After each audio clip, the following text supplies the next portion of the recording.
اگر گربه خودش به خانه شما بیاید به چه معناست؟ گربه میخواهد شما را از یک فاجعه محافظت کند. اگر گربه را قبول کنید از شر بدی خلاص میشوید. گربه ها معمولا به خانه میآیند که کسی در آن بیمار است. اگر کسی تازه فوت کرده یعنی متوفی در آرامش است. اگر صاحبی برای خود انتخاب کنند یعنی تغییرات بزرگی در انتظار آن شخص است.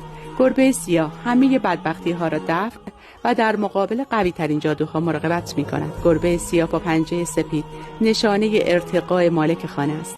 گربه خاکستری نگهبانی عالی از چشم بد و افراد بدنیت هستند. گربه سفید نماد ثروت، شادی و موفقیت است. گربه سفید بهترین شفابخش محسوب می شود. گربه نارنجی یا زرد نشانه پایان دوران سختی است، نماد شادی و شانس و رفاه مالی و همچنین حفاظت از خانه در برابر دزد است و دوستان خوب را به سمت خانه جذب می کند. اگر یک گربه سرنگ به خانه شما آمد نشانه این است که به زودی شریک واقعی زندگی خود را پیدا می کنید و برای متأهلین معنی موفقیت در تجارت و زندگی خصوصی شماست.